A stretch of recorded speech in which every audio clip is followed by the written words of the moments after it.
बहिना।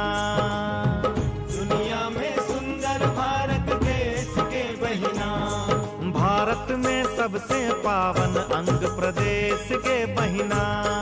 भारत में सबसे पावन अंग प्रदेश के बहिना।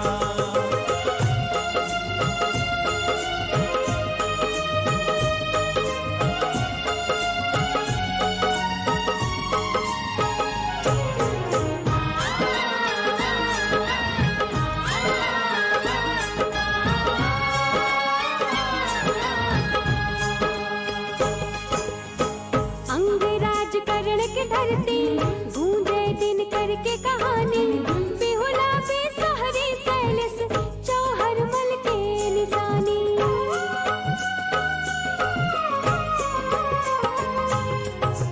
बैद्यनाथ बासुकीनाथ अजगैबी अवगढ़ दानी, उत्तर वाहिनी गंगा के बहे यह पानी।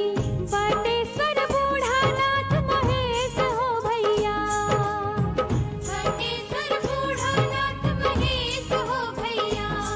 भारत में सबसे पावन अंग प्रदेश हो भैया। भारत में सबसे पावन अंग प्रदेश हो भैया।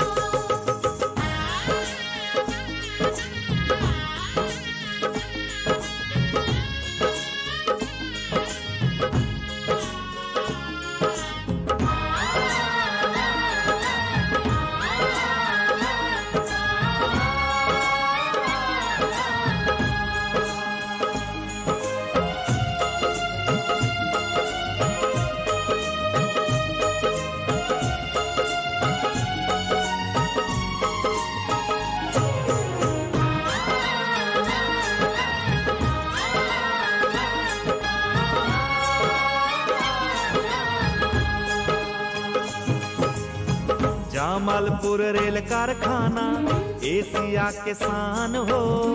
मुंगेर के योगाश्रम और चंडी स्थान हो।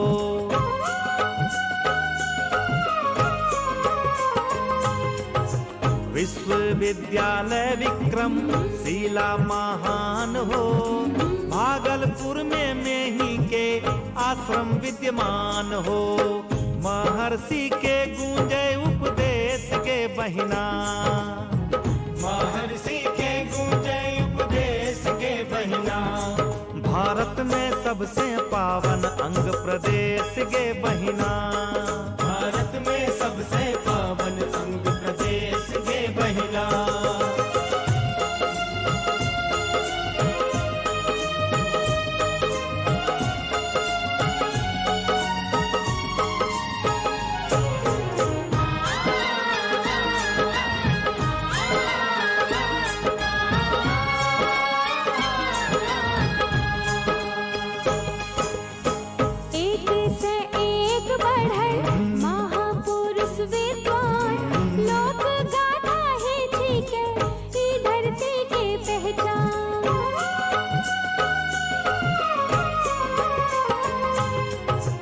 अंग पुत्र छैला करे अंग जनपद के बखान। पर्यटन स्थल पर ने दै छै सरकारो ध्यान।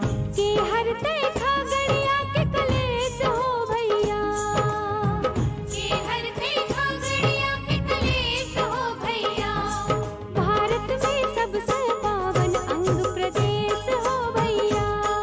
भारत में सबसे पावन अंग प्रदेश के बहिना।